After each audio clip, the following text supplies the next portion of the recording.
Oi, gente. Meu nome é Helena, sou educadora de Biologia do Cursinho Popular Paulo Freire e hoje eu vou introduzir a citologia para vocês. Bom, a citologia é a área da biologia que se ocupa com o estudo da célula. Até então a gente veio estudando a bioquímica e agora a gente vai estudar a citologia. E é muito importante que vocês dominem os conceitos da citologia, porque esses conceitos eles vão perpassar todo o estudo da biologia. Então, se você não os compreende bem, você não vai compreender bem os próximos assuntos, você vai ter dificuldade de compreendê-los. Então, é importante que vocês dominem esses conceitos, que são conceitos bem simples, e para poder conseguir entender bem os assuntos das próximas aulas, certo? Antes, bora revisar aqui que na primeira aula eu falei para vocês sobre os níveis de organização da vida. Então, eu disse para vocês que existem átomos lá representados pela tabela periódica, como átomo de carbono, de oxigênio, de hidrogênio. E esses átomos, eles podem se agregar uns aos outros formando moléculas. Então, por exemplo, o átomo de oxigênio se agregando a duas moléculas de hidrogênio para formar a molécula da água, H2O, por exemplo. E essas moléculas elas podem se agregar formando organelas que vão compor a célula. A célula é o grande protagonista da nossa aula. Aqui a gente vai começar a estudar ela e nas próximas aulas. E essas células elas podem se agregar para formarem tecidos, como por exemplo o nosso tecido conjuntivo, o nosso tecido ósseo, que vai compor os nossos ossos. E diferentes tecidos vão formar órgãos, como por exemplo o coração é um órgão composto por tecido muscular, por tecido sanguíneo e por tecido nervoso. E diferentes órgãos funcionando ali em sincronia vão formar o sistema. E diferentes sistemas vão formar o organismo, um organismo multicelular. Hoje a gente vai se atentar para o estudo da célula, que é o estudo da citologia. Antes, eu preciso dizer a vocês que só foi possível observar a célula, só foi possível a descoberta da existência da célula através da construção de instrumentos ópticos de ampliação de objetos, que é o microscópio. Então, o primeiro cientista capaz de observar células a partir de um microscópio foi Van Leeuwenhoek, no século XVI, a partir de um microscópio rudimentar, que é esse aqui, que nada mais é do que uma lente acoplada a uma estrutura de metal com um dispositivo de focalização. E com isso ele já conseguiu observar bactérias. Ainda no século XVI, Robert Hooke, utilizando outro tipo de microscópio, esse aqui, que é um microscópio com duas lentes, e Hooke ele conseguiu melhorar a luminosidade, o sistema de iluminação desse microscópio, e assim ele conseguiu melhor visualizar os objetos. Ele, com esse microscópio, observou um pedaço de cortiça, que ele ilustrou aqui a observação em seu livro. E ao observar esse pedaço de cortiça no microscópio, ele conseguiu observar que esse pedaço de cortiça ele era composto por pequenos compartimentos, pequenas unidades, que ele denominou de célula, em português. E mais tarde, no século XIX, Slater, que contribuiu bastante para a botânica, ele cunhou um termo muito importante, porque ele definiu que as plantas eram constituídas por unidades muito pequenas, que ele denominou de células, e que o crescimento das plantas só era possível pela formação de novas células.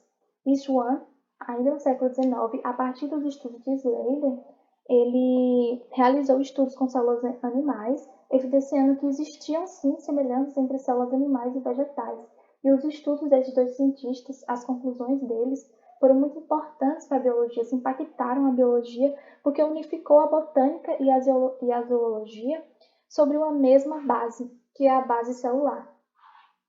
E mais tarde, Rudolf Virchow, que foi um médico, ele propôs que as doenças, assim como a própria vida, ocorria a nível celular. E ele cunhou uma expressão que é muito importante e muito famosa no meio científico, que é a expressão omni cellula cellula, no latim, e que significa toda célula vem de outra célula.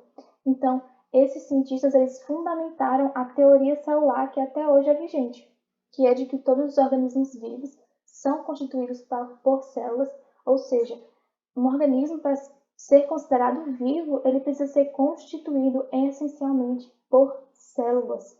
Além disso, toda célula surgirá de outra célula pré-existente. E aí vocês podem se questionar, como que uma célula surge só de uma célula pré-existente? Quando foi que surgiu a primeira célula, então? E aí eu discuti isso um pouco na primeira aula de biologia, de origem da vida e características dos seres vivos, e eu vou deixar o material aqui no link da descrição. E aí no século XX, a gente tem a criação do microscópio óptico, que é esse aqui mais atual, e a criação do microscópio eletrônico, da microscopia eletrônica, extremamente importante porque ela possibilitou a descoberta de estruturas intracelulares, ela possibilitou que a humanidade descobrisse o que existe, afinal, dentro da célula. Mas tão importante quanto a descoberta dessas estruturas foi a observação de que essa organização celular, vista intracelularmente, era um padrão comum à maioria das espécies vivas, o que reforça a ideia de que todos os seres vivos tiveram origem em um ancestral comum, uma evidência evolutiva, certo? E aí eu falei de célula, afinal, o que é uma célula? Bom, a célula ela pode ser definida como a unidade fundamental da vida. É a menor unidade funcional dos organismos, é a condição de existência dos organismos vivos. Um organismo vivo, para ser caracterizado vivo, ele precisa obrigatoriamente possuir pelo menos uma célula, certo? E nós, seres humanos, somos compostos, por exemplo, por trilhões e trilhões de células, e inclusive existe no nosso organismo não apenas células nossas, humanas, mas também, por exemplo, bactérias, células bacterianas ali vivendo simbioticamente conosco, certo? E toda célula, ela possui 3 componentes básicos. Uma membrana plasmática, que envolve a célula e delimita a célula. Um citoplasma, que está dentro da célula interiormente, e o material genético. Então, toda célula, independente de qual for, vai ter membrana, citoplasma e material genético. Membrana plasmática externa, vai ter. E cada aula de citologia vai se atentar a um desses compartimentos da célula. A gente vai ter uma aula para estudar membrana plasmática, uma aula para estudar citoplasma, uma aula para estudar núcleo celular, certo? E as células, elas podem ser de 2 tipos. A célula pode ser eucariótica, que vai constituir ali os animais, as plantas, as árvores, os protozoários e os fungos. E a célula pode ser procariótica, e ela vai constituir essencialmente as bactérias e as arqueias. A célula eucariótica, ela pode ainda ser vegetal e animal. Então, bora lá estudar as principais diferenças entre a célula eucariótica e a célula procariótica. A começar com a célula eucariótica. Bom, a célula eucariótica, ela possui um núcleo individualizado. O que quer dizer isso? Quer dizer que o seu material genético está separado do seu citoplasma através de um núcleo, através de uma membrana que a gente denomina de carioteca. Então, o seu material genético, seus cromossomos, estão separados do citoplasma, o que faz com que, na célula eucariótica, a gente consiga distinguir 2 áreas morfologicamente bem distintas, que é o núcleo e o citoplasma. E o citoplasma das células eucarióticas, ele está subdividido em pequenos compartimentos com funções específicas. É como se fossem micro-regiões com funções especializadas. Por isso que a gente diz que a célula eucariótica ela é compartimentalizada, ela é subdividida em compartimentos. O citoplasma da célula eucariótica é compartimentalizado. Então, imaginem a célula eucariótica como uma fábrica, com seções de montagem, com seções de pintura, com seções de embalagem e etc. Então, ela é subdividida em seções. Além disso, ela possui uma riqueza de membranas. Além da membrana externa, que eu falei para vocês que toda célula vai possuir, a célula eucariótica possui membranas internas, como por exemplo a própria carioteca é uma membrana. Como por exemplo as membranas que vão envolver as organelas são membranas plasmáticas. Então, ela possui uma riqueza de membranas intracelularmente também. E por isso, por possuir um citoplasma compartimentalizado, por possuir membranas internas e membrana externa, a célula eucariótica ela acaba sendo maior e mais complexa do que a célula procariótica. Além disso, a célula eucariótica ela possui uma estrutura chamada de citoesqueleto, que é o que mantém a sua forma e também o que possibilita o seu movimento. E a célula eucariótica ela pode ser dividida em célula animal e célula vegetal e célula animal. Quais são as principais diferenças entre essas duas células? Bom, a célula vegetal ela possui uma parede celular que a célula animal não tem. Além disso, a célula vegetal possui uma organela chamada cloroplasto, que a célula animal não tem. O cloroplasto vai ter uma função ali específica na fotossíntese, ele possibilita o processo fotossintético. A célula vegetal possui o válculo bem desenvolvido, bem maior. E a célula vegetal, ela possui sua reserva energética no amido, que é um polissacarídeo. E a célula eucariótica, sua reserva energética é o glicogênio, que é um polissacarídeo, né? Ambos são polissacarídeos. E a célula procariótica? Bom, primeira coisa, a célula procariótica, ela não possui o seu material genético, os seus cromossomos, eles não são separados do citoplasma por membrana. Eles, em vez disso, eles estão dispersos no citoplasma. Não está separado, não existe um núcleo individualizando ali, e por isso eles não possuem carioteca. Mas, além disso, a célula procariótica, ela não possui o seu citoplasma compartimentalizado, não possui o citoplasma dividido em compartimentos que possuem funções específicas, e por isso a gente diz que a célula procariótica, ela não é compartimentalizada, ela é uma célula não compartimentalizada. Além disso, possui pobreza de membranas. Por quê? Porque normalmente a única membrana que a célula procariótica vai ter é essa membrana que vai envolver ela externamente. E a célula eucariótica não. Como disse a vocês, existem membranas internas, como por exemplo a própria carioteca. Por isso que a gente diz que a célula procariótica ela possui pobreza de membranas, inclusive uma das principais características que diferenciam a célula eucariótica da procariótica. A célula procariótica possui riqueza de membranas e a procariótica pobreza de membranas.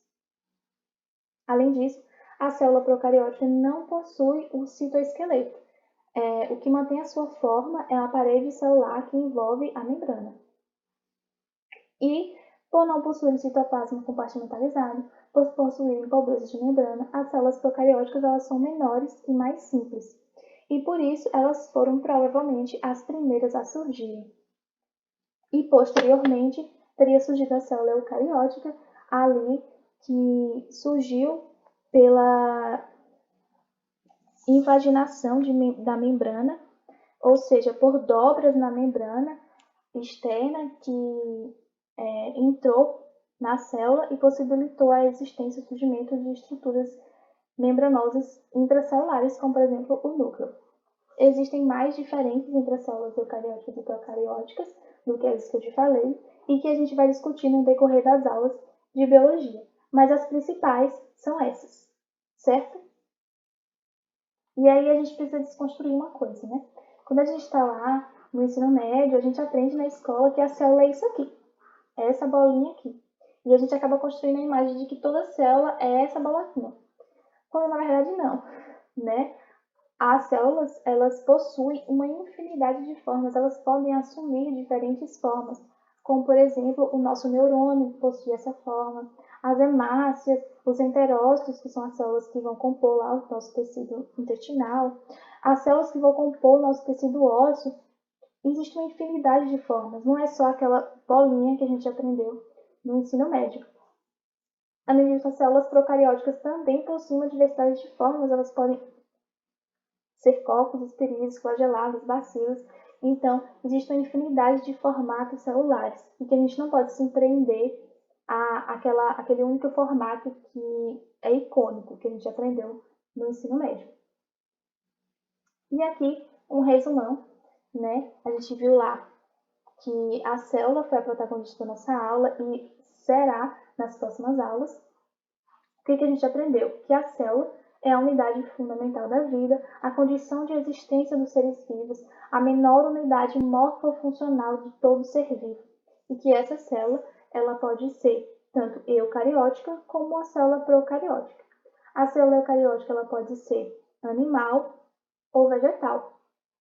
E ainda, a célula eucariótica ela pode constituir organismos unicelulares, que são organismos que são constituídos por uma única célula, e organismos multicelulares, que são organismos ali formados por várias células, que são organismos formados por tecidos, órgãos, sistemas, né? Então, são organismos multicelulares.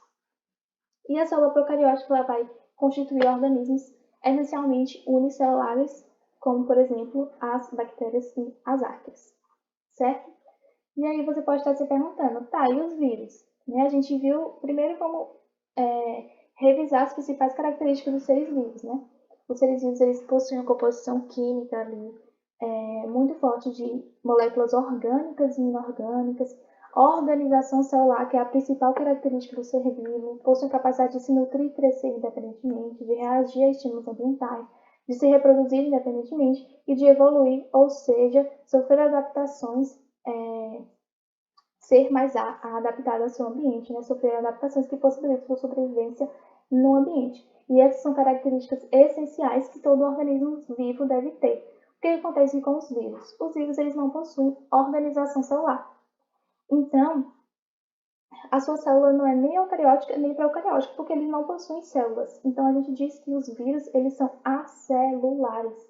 A gente não pode definir essa estrutura viral aqui como uma célula. Isso aqui não é uma célula. Por não possuírem célula, por não possuírem organização celular, eles só conseguem se nutrir e crescer quando estão dentro de uma célula. Eles só conseguem se desenvolver dentro de uma célula. E é por isso que eles não possuem nutrição e crescimento independente. É o que a gente chama de parasita intracelular obrigatório. Ele só consegue crescer, se desenvolver e se reproduzir dentro de uma célula. Então, ele não possui as características essenciais. Isso aqui não é uma célula. E existe uma questão quase filosófica, né? Se os vírus são vida ou não vida. Isso ainda não foi definido se eles são organismos vivos ou não, mas já foi definido que a estrutura viral não pode ser considerada como uma célula, certo? E chegamos ao fim da nossa aula. Muito obrigada a você que ficou até aqui, né? Gratidão. E gostaria de parabenizar você que chegou até o final. Parabéns, você tem muita perseverança. Eu acredito muito em você. E é assim mesmo, né? Pense que toda vez que você estiver resolvendo um exercício, estiver assistindo uma aula, estiver estudando, você está colocando mais um tijolo na construção da sua aprovação. E é isso que a aprovação é. Ela é uma construção, ela é um processo, ela não vem do nada. E ninguém disse que seria fácil, mas também ninguém disse que seria difícil.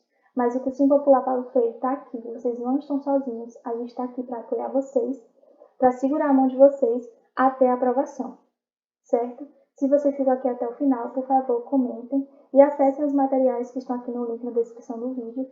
E muito obrigada, gente. Até a próxima aula.